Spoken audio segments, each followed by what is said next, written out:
बच्चे आज हम जो है स्ट्रक्चर ऑफ एटम के अंदर एक नया टॉपिक स्टार्ट करने वाले हैं जिसका नाम क्या है, इलेक्ट्रोमैग्नेटिक वेव थ्योरी। अगर हम बात करें, इससे पहले हमने लास्ट क्लास तक क्या क्या कवर कर लिया था। लास्ट क्लास में हमने रदरफोर्ड का मॉडल पढ़ा था। रदरफोर्ड ने अल्फा पार्टिकल स्कैटरिंग एक्सपेरिमेंट किया था, वो देखे थे, और उनके मॉडल्स के अंदर जो कमियां वगैरह थी वो भी देखा था। तो इसके आगे अगर हम बात करें तो आज का जो हमारा टॉपिक है वो है electromagnetic wave theory.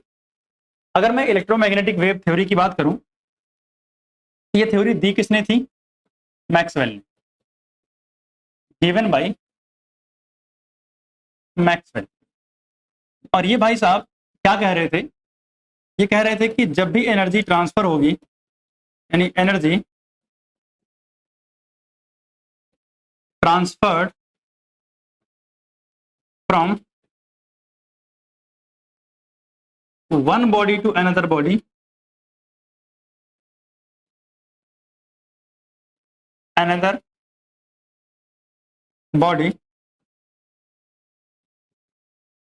in form of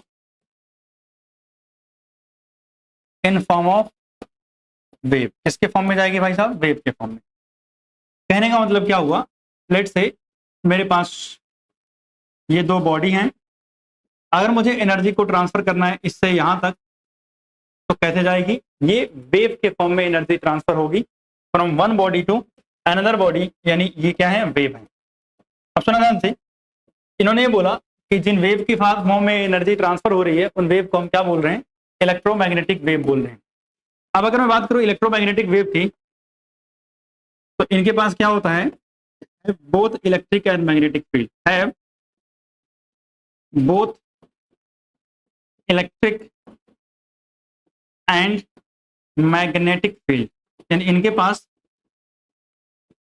electric और मैग्नेटिक फील्ड दोनों होगी, perpendicular to each other, perpendicular to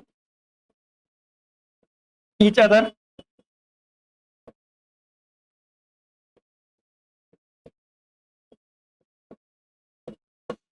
and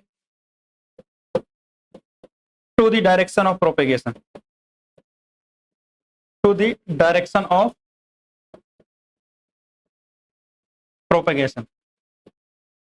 क्या कह रहा है भैया? इनके पास इलेक्ट्रिक और मैग्नेटिक फील्ड दोनों होंगी, और दोनों क्या होंगे? एक दूसरे के परपेंडिकुलर, एज वेल एज जिस डायरेक्शन में मूव कर रही हैं उस डायरेक्शन के भी क्या होंगी? परपेंडिकुलर होंगी। अगर हम बात करें इन इलेक्ट्रोमैग्नेटिक वेव की जो स्पीड होगी, यानी मूवमेंट की जो स्पीड होगी, वो कितना होगी? 3 × 10⁸ मीटर पर second, that is the speed of light.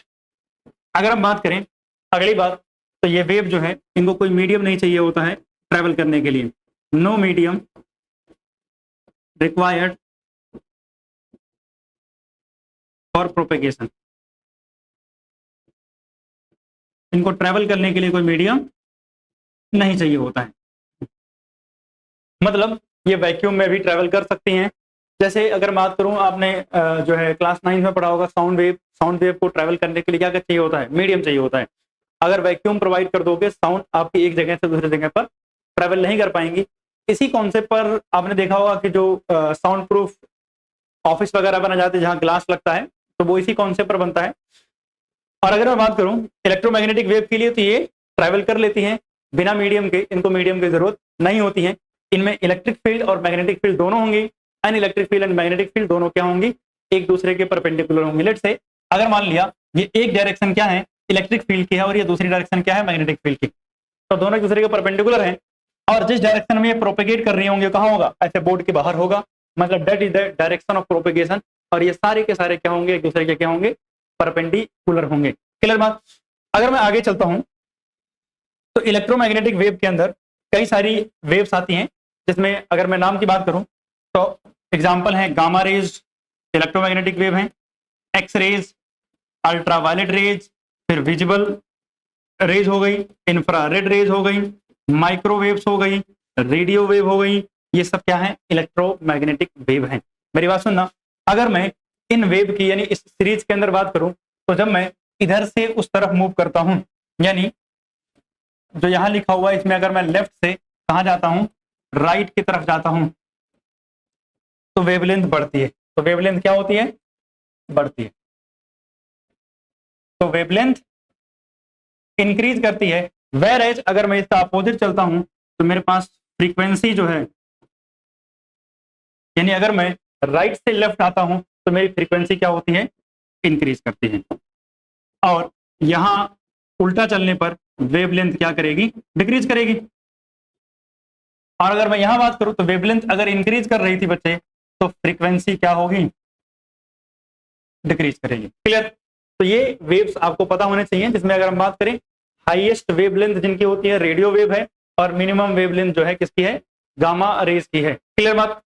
अगर यहां तक हो गया तो जैसा कि हम बात ही कर रहे हैं कि एनर्जी ट्रांसफर कैसे हो रही है, इन फॉर्म ऑफ वेव। तो भैया हमको वेव के कुछ कैरेक्टर पता होना चाहिए, वेव कैसा होता है, कैसा दिखता है, वगैरह वगैरह। तो अब हम बात करते हैं, हमारा टॉपिक जो है वो क्या है, characteristics of wave. Characteristics of wave, यानी वेव के क्या क्या कैरेक्टरिस्टिक्स होते हैं। तो अगर मैं वेव के कैरेक्टरिस्टिक की बात करूं बच्चे, तो सबसे पहले एक बार हम वेव का एक डायग्राम बना लेते हैं। तो अगर हम वेव का डायग्राम बनाएं, देखना इसको,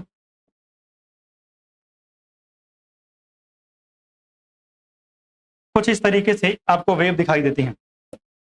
अगर हम इनकी बात करें तो इसमें देखना ध्यान से, सबसे पहले ये वाला जो पीक पॉइंट है, ये वाला जो नीचे वाला बॉटम का पॉइंट है, ये वाला जो पीक पॉइंट है, इनको हम एक नाम से जानते हैं, किस नाम से, क्रस्ट। जो टॉप पॉइंट है इसे हम क्या बोलते हैं, क्रस्ट बोलते हैं। इस वाले टॉप पॉइंट को भी हम क्या बोलेंगे, क्रस्ट बोलते हैं। जो बॉटम वाला पॉइंट होता है बच्चे, इसे हम क्या बोलते हैं, ट्रफ बोलते हैं। और ऐसे ही अगर मान लिया यहां से फर्दर आगे वेव बंद थी तो इसका भी जो बॉटम पॉइंट बनता उसे भी हम क्या बोलते हैं, ट्रफ बोलते हैं। अब अगर बात करो क्रस्ट से क्रस्ट तक या फिर ट्रफ से ट्रफ तक, यानी एक ट्रफ से दूसरे ट्रफ कॉन्जिक्यूटिव होने चाहिए, उनके बीच की जो डिस्टेंस होती है दैट इज कॉल्ड वेवलेंथ। क्या बोलते हैं इसको हम, वेवलेंथ बोलते हैं। या फिर यहां से यहां तक आप मेजर कर लो, ये भी क्या है, वेवलेंथ। अब सुनना ध्यान से, ये जो हाइट आपको दिख रही है यहां से यहां तक, इस हाइट को हम क्या बोलते हैं, एम्पलीट्यूड। क्या बोलते हैं इसको हम, एम्पलीट्यूड बोलते हैं। या फिर आप नीचे मेजर कर लो, ये भी क्या है, एम्पलीट्यूड ही है, चाहे आप नीचे से मेजर करो या ऊपर से मेजर करो। क्लियर। तो कुछ वेव एक तरीके इस तरीके से दिखती है। अगर हम इसके आगे बात करें तो सबसे पहले जो हमें समझना है वो क्या है, सर वेवलेंथ क्या होती है, वेव लेंथ क्या होती है। तो वेवलेंथ बहुत सिंपल शब्दों में क्या है, डिस्टेंस बिटवीन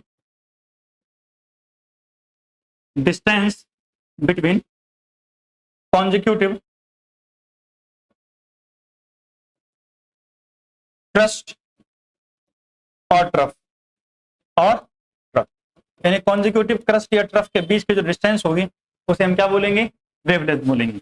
वेवलेंथ का सिंबल हम जनरली कौन सा यूज करते हैं, लेमडा। और इसकी यूनिट यानी एसआई यूनिट्स क्या होती हैं इसकी, वैसे तो एसआई यूनिट क्या होगी, मीटर होती है, बट इसके अलावा हम और भी यूनिट्स इस्तेमाल कर सकते हैं, जैसे अदर यूनिट्स। हम मीटर क्यों, क्योंकि भैया डिस्टेंस ही तो है ये।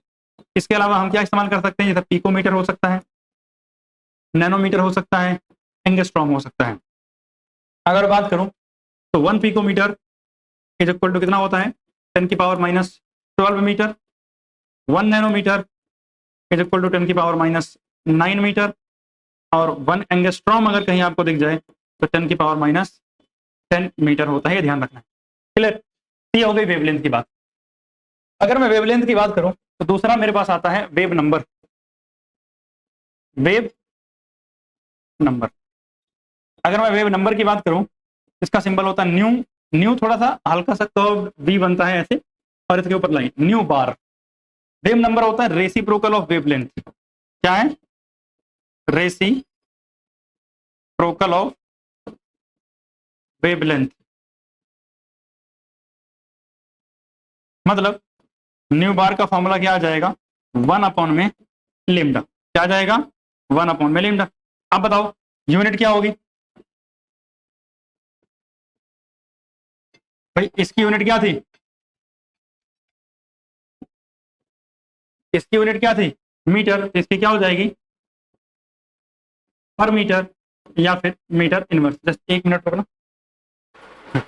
तो मैं क्या बोल रहा था कि पर मीटर या जो है मीटर इनवर्स, जो भी आप बोलते हो इसको, वेव नंबर हो जाएगा। इसके बाद अगर मैं आगे बात करूं तो मेरे पास थर्ड आता है फ्रीक्वेंसी। क्या होता है? फ्रीक्वेंसी। फ्रीक्वेंसी जो होता है वो होता है न्यू। सिंबल क्या होता है इसका? न्यू होता है। अगर बात करो फ्रीक्वेंसी, तो नंबर ऑफ वेव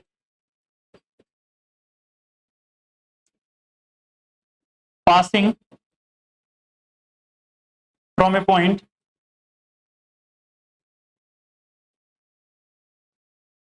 पर सेकेंड, यानी 1 सेकेंड में किसी एक पॉइंट से कितनी वेव पास होती हैं उसे हम क्या बोलते हैं?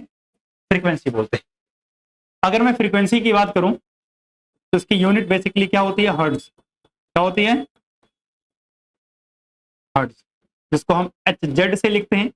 इसके अलावा हम पर सेकेंड भी यूनिट इस्तेमाल करते हैं या CPS यानी साइकिल पर सेकेंड भी बोल देते हैं।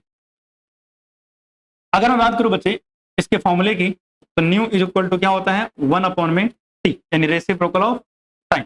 वैसे आपको यूनिट से बदल जाएगा, पर सेकेंड है मतलब रेसिप्रोकल ऑफ टाइम क्या हो जाएगी? यूनिट हो जाएगी, ओ फॉर्मूला हो जाएगा। तो ये हो गया हमारा फॉर्मूला न्यू का, फ्रीक्वेंसी का। फ्रीक्वेंसी के बाद हमारे पास जो अगला आता है बच्चे, वो आता है टाइम पीरियड। क्या आता है? Time period. अब भाई साहब, एक वेव को पास होने में जितना समय लगेगा, भाई एक वेव को किसी एक पॉइंट से पास होने में जितना समय लग रहा है उसे क्या बोल देंगे?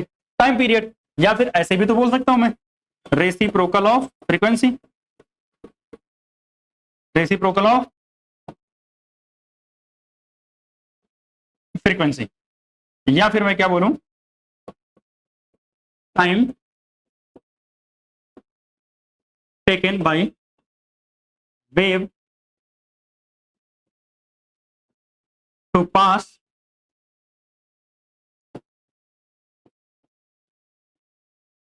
Through a point. और फॉर्मूला क्या ही लिखूं, मतलब टाइम इज इक्वल टू क्या हो जाएगा? 1/न्यू। कोई जरूरत नहीं है लिखने की, काम आपका ऊपर वाले से चल जाएगा। ठीक। और इसके बाद अगर हम बात करें तो हमारे पास अगला जो आता है E, वो आता है वेलोसिटी।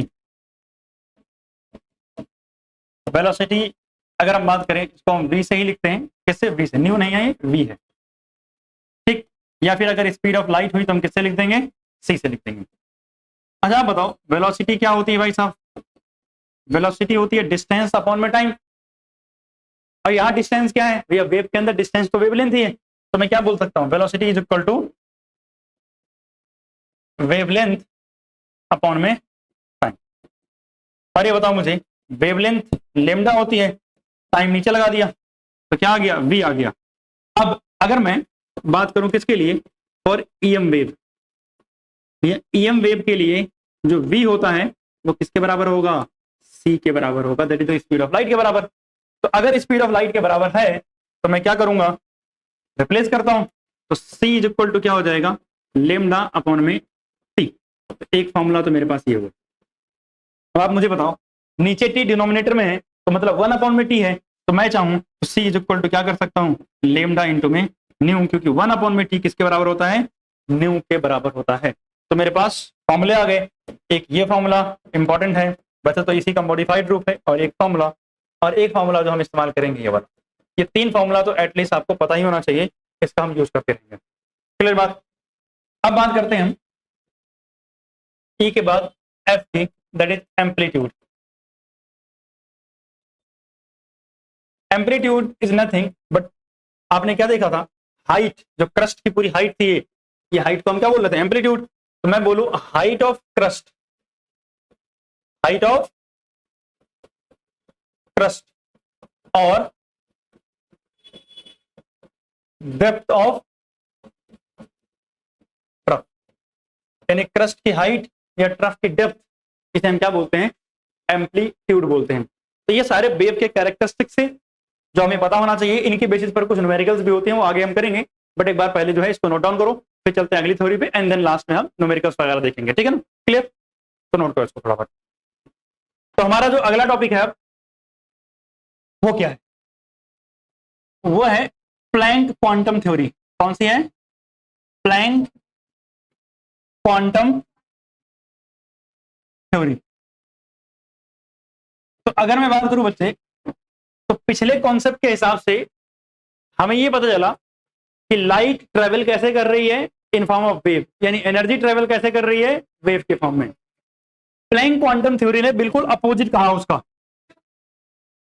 अगर मैं बात करूं according to EM wave theory, अगर मान लिया मेरे पास ये एक बॉडी है और ये मेरे पास दूसरी बॉडी है, तो अगर मुझे यहां से एनर्जी वहां ट्रांसफर करना है, तो एनर्जी ट्रांसफर कैसे हो रही है? ऐसे ऐसे वेव के फॉर्म में। ये कौन कह रहा है? ईएम वेव थ्योरी कह रही है। ईएम वेव थ्योरी कह रही है, सही बात है।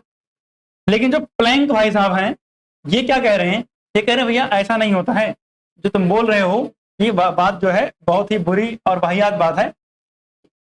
इन्होंने कहा कि भैया जब भी लाइट को एक जगह से दूसरी जगह ट्रेवल करना होता है, तो वो वेव के फॉर्म में नहीं ट्रेवल करती है, वो पैकेट के फॉर्म में ट्रेवल करती है।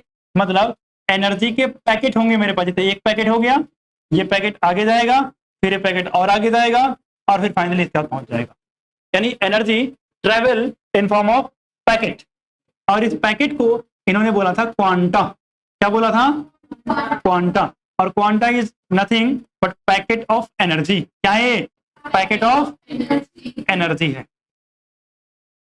क्लियर बात यहां तक? अब सुनो, तो प्लैंक क्वांटम थ्योरी के हिसाब से ये क्या कह रहे हैं? Energy transfer from one body to another body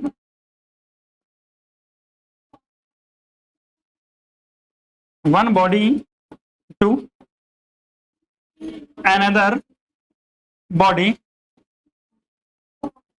in form of discrete packet, in form of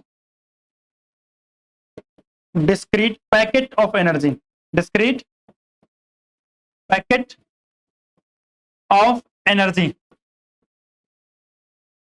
और इस पैकेट ऑफ एनर्जी को हम क्या बोलते हैं? Quanta, called quanta.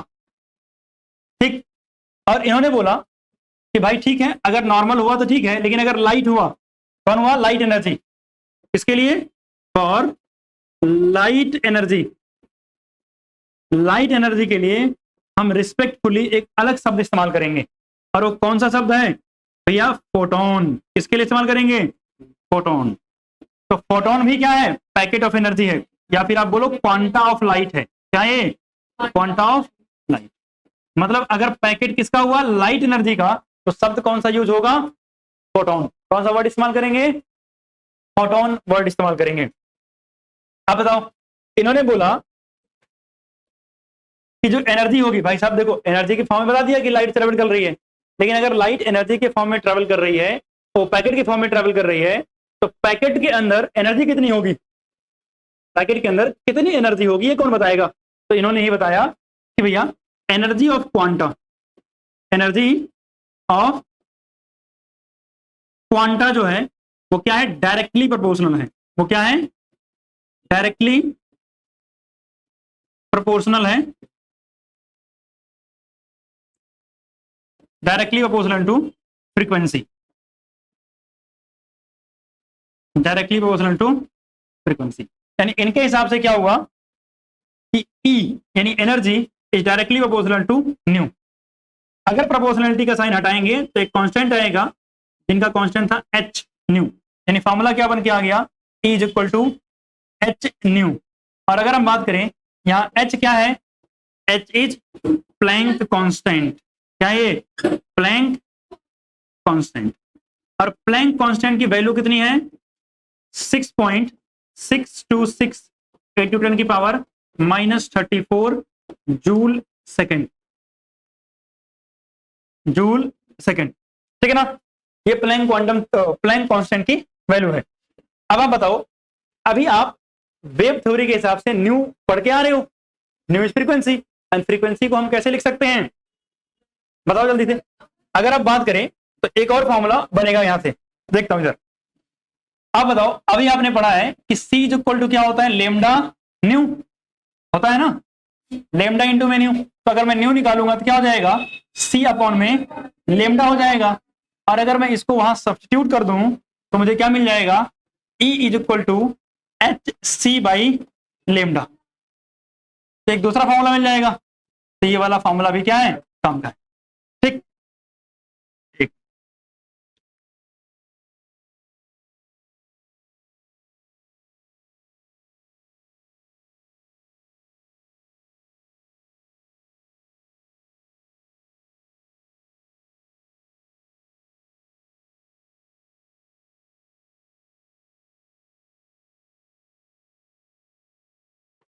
हाँ, तो मैं कह रहा था कि ये फॉर्मूला बन क्या जाएगा, अब सुनना, for N packet of quanta, मान लिया मेरे पास जो क्वांटा है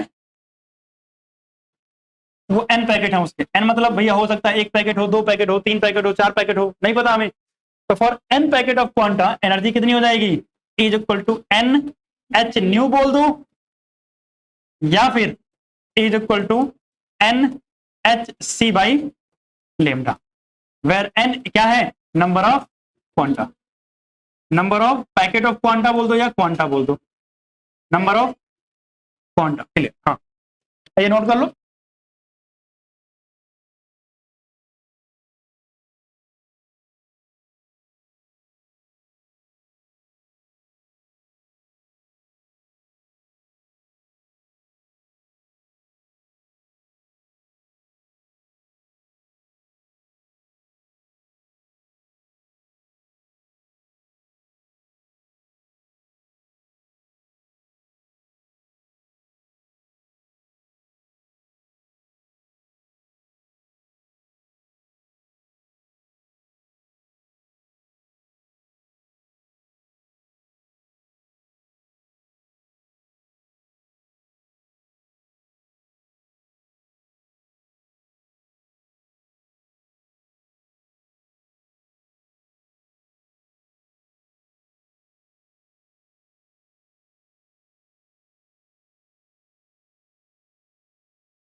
अब सुनना कि भाई साहब, एक ईएम वेव थ्योरी मैक्सवेल ने दी, वो कह रहे हैं कि लाइट कैसी है, वेव नेचर की है।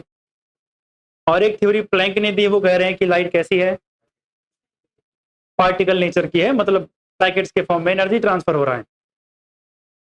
तो भाई साहब किसकी बात माने, तो किसकी बात माने, ये होते होते बाद में हमें पता चला कि भैया लाइट का कौन सा नेचर होता है, डुअल नेचर, ठीक है ना, कैसा नेचर होता है, डुअल नेचर।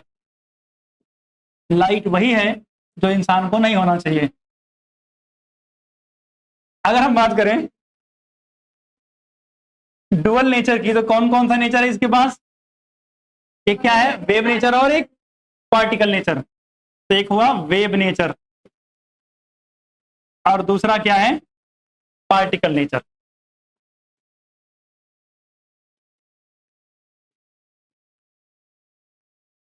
ठीक, तो अगर हम बात करें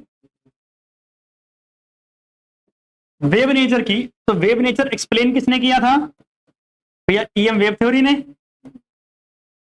explain by EM wave theory. और अगर हम बात करें तो ऐसे कौन कौन से एग्जाम्पल हैं जो वेव नेचर को सपोर्ट करते हैं कि भैया हाँ लाइट का वेव नेचर होता है। तो ये एग्जाम्पल है डिफ्रैक्शन, क्या है, डिफ्रैक्शन, इंटरफेरेंस, एटॉमिक स्पेक्ट्रम,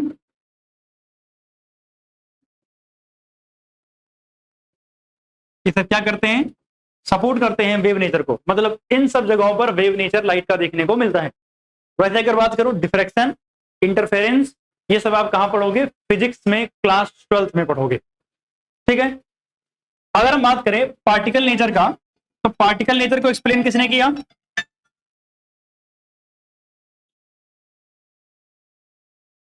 तो मैं क्या कह रहा था बच्चे कि पार्टिकल नेचर को एक्सप्लेन किसने किया, प्लैंक ने, explain by Planck quantum theory. और अगर हम बात करें तो इसके एग्जाम्पल कहां कहां देखने को मिलते हैं, पहला photo electric effect, photo electric effect, दूसरा black body radiation, black body radiation, और तीसरा हाइड्रोजन स्पेक्ट्रम। कौन सा स्पेक्ट्रम, हाइड्रोजन स्पेक्ट्रम। इन सब जगहों पे कौन सा इफेक्ट लाइट का, यानी कौन सा नेचर देखने को मिला, पार्टिकल नेचर, जिसमें से फोटो इलेक्ट्रिक इफेक्ट जस्ट इसके बाद ही हम पढ़ने वाले हैं पहले, ठीक है ना। इतना नोट डाउन करो, उसके बाद चलते हैं अगले टॉपिक पे जिसका नाम क्या है, photo electric effect. Photo electric effect, कौन सा इफेक्ट, फोटो इलेक्ट्रिक इफेक्ट। अगर मैं फोटो इलेक्ट्रिक इफेक्ट की बात करूं तो क्या होता है, वैसे ये भी वो पोर्शन है जो आप फिजिक्स में क्लास 12th में बहुत डिटेल में पढ़ते हो। मतलब जो आपने पढ़ा है कि लाइट के क्या होते हैं, डुअल नेचर होते हैं, इसका पूरा एक चैप्टर है, dual nature of radiation and matter, यानी पूरा टॉपिक है डुअल नेचर का, तो वहां बहुत डेप्थ में पढ़ोगे। लेकिन यहाँ हम एक बेसिक आइडिया लेंगे अब होता क्या है फोटो इलेक्ट्रिक इफेक्ट, समझना। अगर मान लिया मैंने एक क्या लिया, मेटल की सरफेस, क्या लिए, ये मेटल सरफेस है, ये क्या है, एक मेटल सरफेस है। अगर इस मेटल सरफेस के ऊपर मैं रेडिएशन से क्या कराता हूं, बम्बार्डिंग कराता हूं, क्या कराता हूं, रेडिएशन से बम्बार्डिंग कराता हूं। ये सब क्या है, रेडिएशन। तो इस मेटल के सरफेस से क्या करते हैं, इलेक्ट्रॉन इजेक्ट होते हैं। क्या इजेक्ट होते हैं, इलेक्ट्रॉन। यही इस मेटल के सरफेस के ऊपर अगर कुछ इलेक्ट्रॉन थे तो इलेक्ट्रॉन क्या हो जाएंगे, निकल के बाहर आ जाएंगे। लेट्स से यहाँ भी इलेक्ट्रॉन था, यहाँ इलेक्ट्रॉन था, ये सरफेस से इलेक्ट्रॉन निकल के बाहर आ जाएंगे। इसी फेनोमिना को या इसी प्रोसेस को हम क्या बोलते हैं, फोटो इलेक्ट्रिक इफेक्ट बोलते हैं। तो अगर कोई पूछे फोटो इलेक्ट्रिक इफेक्ट क्या है, तो एक फेनोमिना है जब आप किसी मेटल के सरफेस पर रेडिएशन से बम्बार्डिंग कराओगे तो उसके अंदर मौजूद जो इलेक्ट्रॉन होंगे वो निकल के क्या आ जाएंगे, बाहर आ जाएंगे। एंड दिस फेनोमिना, हाँ वही देखो ध्यान से, अगर आपको याद है तो आपको पता है कि कुछ इस तरीके से सेल होती हैं, इसमें ये वैलेंस इलेक्ट्रॉन होते हैं। जब आपने इस पे रेडिएशन से बम्बार्डिंग कराई तो इस इलेक्ट्रॉन ने एनर्जी एब्जॉर्ब की और एनर्जी एब्जॉर्ब करके क्या हो गया, एटम से बाहर आ गया। यही यहां हो रहा है। And the ejection of electron, जब हम रेडिएशन को क्या कर रहे हैं, बम्बार्डिंग कर रहे हैं, तो इस फिनोमिना को क्या बोलते हैं, फोटो इलेक्ट्रिक इफेक्ट बोलते हैं। अब मेरी बात सुनना, यहां पर अगर हम बात करें तो ये photo electric effect particle nature को सपोर्ट कैसे कर रहा है, यानी प्लैंक क्वांटम थ्योरी से एक्सप्लेन कैसे हो रहा है, इसको भी समझते हैं। हमने ये देखा कि जब हम रेडिएशन भेज रहे हैं तो प्लैंक क्वांटम थ्योरी कहती है कि रेडिएशन में जो एनर्जी होगी वो कैसे आएगी, पैकेट के फॉर्म में आएगी। मान लेते हैं कि जो पहली रेडिएशन आई इसके पास 5 जूल का एक पैकेट था, मतलब उस पैकेट में कितनी एनर्जी थी, 5 जूल थी। दूसरी आई उसके पास 10 जूल था, और तीसरी आई इसके पास क्या था, 15 जूल था। मैं कह रहा हूं पहली वाली जब रेडिएशन आई, इलेक्ट्रॉन को निकलने के लिए यहां से 10 जूल चाहिए था। मैं कह रहा हूं इलेक्ट्रॉन को रिमूव होने के लिए कितना जूल चाहिए, 10 जूल, यानी इसको रिमूव होने के लिए 10 जूल एनर्जी चाहिए। 5 जूल वाला पैकेट आके इससे टकराया तो इलेक्ट्रॉन बाहर नहीं जाएगा, क्योंकि रिक्वायरमेंट कितनी थी, 10 जूल की। इलेक्ट्रॉन बाहर नहीं गया क्योंकि भैया आपने कितना दिया, 5 जूल। जब आपने 10 जूल दिया तो इलेक्ट्रॉन निकल के कहां आ गया, सरफेस पर आ गया। कहां आ गया, सरफेस, यानी इलेक्ट्रॉन निकला तो, लेकिन कहीं मूव करके नहीं गया, सिर्फ निकल के कहां आ गया, सरफेस पर आ गया। लेकिन जब आपने 15 जूल दिया तो क्या हुआ, इलेक्ट्रॉन निकला, सरफेस पे आया और फिर यहां से मूव करके ऊपर चला गया। क्या हुआ यहां पर, सुनना ध्यान से, क्योंकि इलेक्ट्रॉन को बाहर निकलने के लिए मिनिमम कितनी एनर्जी चाहिए थी, 10 जूल। तो जितनी एनर्जी इसको मिनिमम चाहिए थी वो उसको मिल गई 10 जूल, प्लस 5 जूल क्या बच गई थी, एक्स्ट्रा। तो भैया ये 5 जूल एनर्जी लेके क्या करने लगा, आराम से घूमने लगा। फिर मतलब वो हुआ कि मम्मी ने कुछ सामान लाने के लिए दिया, आपको दिया 200 रुपए और सामान बस 150 का आया, तो 50 रुपए में मम्मी ने लिया नहीं वापिस, आपके मजे आ गए। आपने 50 रुपए में बस घूम घूम के इधर उधर खाया, वैसे तो 50 रुपए में भी कुछ नहीं मिलने वाला है। लेकिन कहने का मतलब इलेक्ट्रॉन को चाहिए थी 10 जूल, मिल गई 15, 10 तो उसने कहां खर्च कर दिया, 10 तो उसने कहां खर्च कर दिया, निकलने में, और बाकी 5 जूल उसने क्या खर्च किया, घूमने में। अब सुनना, घूमने के लिए उसको चाहिए होती है काइनेटिक एनर्जी, तो मतलब इस 5 जूल को उसने कैसे इस्तेमाल किया, in form of kinetic energy. और ये 10 जूल कैसे इस्तेमाल किया, निकलने में, तो ये वर्क करने में इस्तेमाल किया, तो इसको बोलते हैं W0 वर्क फंक्शन बोलते हैं। क्या बोलते हैं, वर्क फंक्शन बोलते हैं। तो कहने का मतलब, अब मान लिया ये प्लैंक क्वांटम थ्योरी कह रही थी पैकेट के फॉर्म में आती है, इसलिए कभी इलेक्ट्रॉन इजेक्ट होते हैं, कभी नहीं इजेक्ट होते हैं, क्योंकि अगर पैकेट आपने कितने का दिया, 5 जूल का, तो इजेक्ट नहीं होंगे। आपने 10 जूल का दिया, इजेक्ट होंगे, सरफेस पे आ जाएंगे। 15 का दिया या उससे ज्यादा का दिया तो इजेक्ट होंगे, बाहर भी घूमेंगे। लेकिन अगर हम वेव थ्योरी की बात करें तो वेव थ्योरी कहती है एनर्जी ट्रांसफर होती है इन फॉर्म ऑफ वेव। इसका मतलब अगर ये मेटल का सरफेस है तो इस पे लगातार एनर्जी आ रही होगी। वेव मतलब कॉन्टिन्यूअस ट्रांसफर ऑफ एनर्जी। कैसा, कॉन्टिन्यूअस ट्रांसफर ऑफ एनर्जी। अगर एनर्जी कॉन्टिन्यूअसली ट्रांसफर हो रही है तो इलेक्ट्रॉन को जितना एनर्जी चाहिए थी वो हर बार पूरी हो जानी चाहिए, क्योंकि भैया एनर्जी तो कॉन्टिन्यूअसली आ रही है। अगर कॉन्टिन्यूअसली आ रही है तो रिक्वायरमेंट हर बार पूरी होनी चाहिए और इलेक्ट्रॉन हर बार इजेक्ट होना चाहिए, बट नहीं हो रहा है ना, हर बार नहीं इजेक्ट हो रहा है। मतलब वेव नेचर लाइट के पास नहीं है। वैसे तो होता है, बट ये कहता है फोटो इलेक्ट्रिक इफेक्ट कि भैया लाइट के पास वेव नेचर नहीं, पार्टिकल नेचर है। ठीक, तो अगर मैं अब एक्सप्लेन करूं इसको, मैंने बता दिया। अगर हम डेफिनेशन की बात करें तो डेफिनेशन क्या कहता है, the phenomena of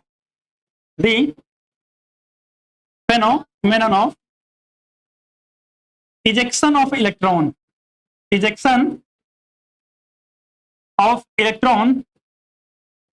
from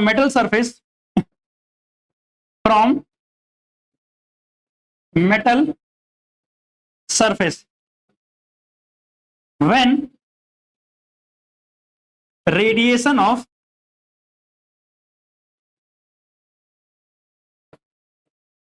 suitable frequency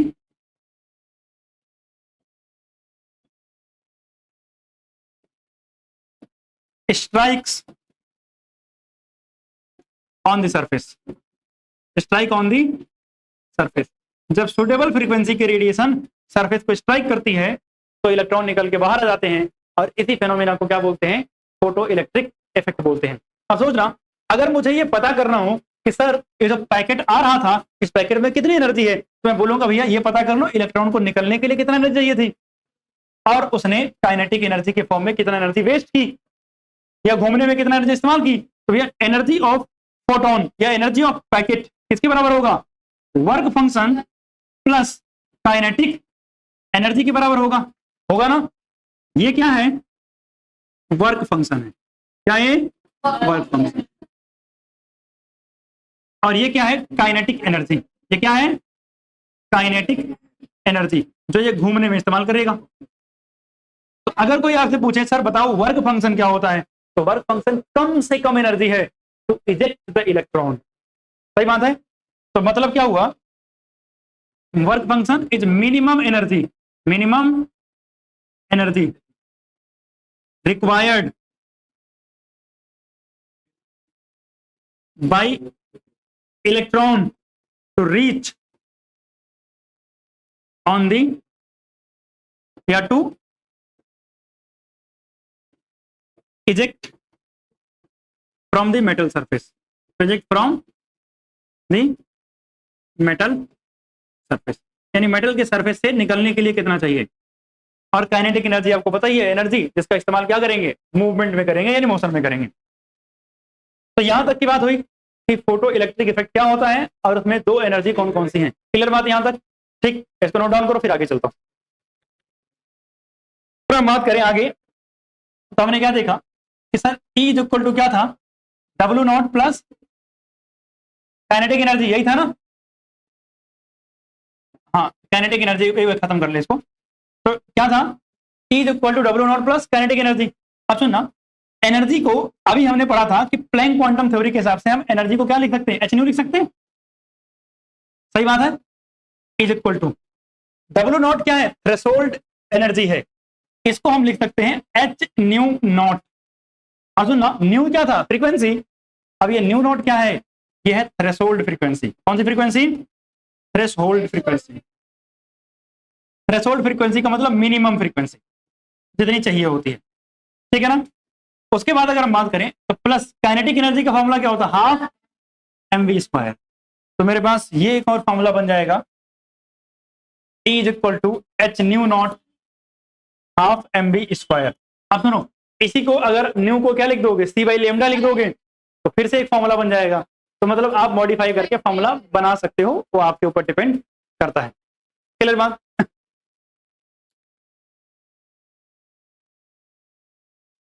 अब सुनना, एक छोटी सी बात जो और आपको याद रखनी है कि कितने इलेक्ट्रॉन इजेक्ट होंगे, number of electron ejected is directly proportional to intensity. किसके डायरेक्टली प्रोपोर्शनल होता है, इंटेंसिटी ऑफ लाइट के। इंटेंसिटी समझते हो, कितना तेज लाइट है, जैसे हम धूप में जाते हैं ना, कभी कोई धूप बहुत तेज लगती है स्किन पे, तो दैट इज इंटेंसिटी, कितना तेज लाइट है या कितना इंटेंस है लाइट। और एक और चीज, जो काइनेटिक एनर्जी होती है ना, वो डायरेक्टली प्रोपोर्शनल होती है किसके, फ्रीक्वेंसी के। ये दो चीजें आपको ध्यान रखनी है। कई बार एमसीक्यू वक्त, हाँ नहीं, थ्रेशोल्ड फ्रीक्वेंसी बस लिख लेना है उसको, क्या होती है वो कुछ नहीं लिखना उसमें। छोटी सी टॉपिक और, ब्लैक बॉडी रेडिएशन, ज्यादा कुछ नहीं है, वैसे उसमें एक ग्राफ वगैरह आता है, बट अभी मैं वो वहां नहीं जा रहा हूं, बस एक थोड़ा सा टॉपिक बता देना है। ब्लैक बॉडी रेडिएशन क्या है, ब्लैक बॉडी रेडिएशन। अगर आपसे पूछें कि ब्लैक बॉडी क्या होती है और ब्लैक बॉडी रेडिएशन क्या होती है, तो बस डेफिनेशन पता होना चाहिए, इतने से काम चल जाएगा हमारा।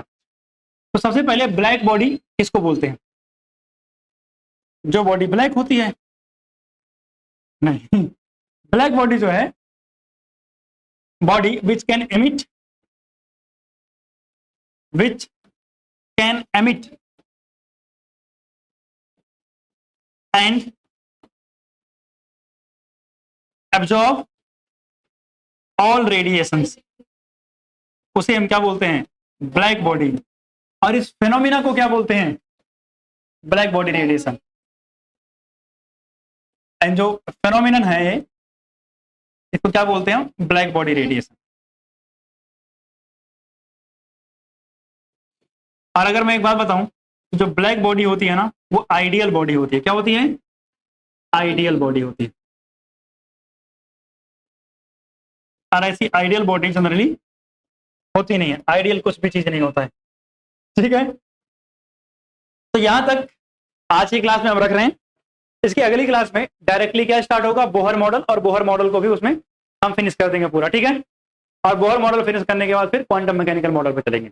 मतलब मान के चलो 2 क्लास या मैक्सिमम 3 क्लास और लेंगे इसको खत्म करने में। ठीक है, तो बस आज यहीं तक, मिलते हैं अगली क्लास।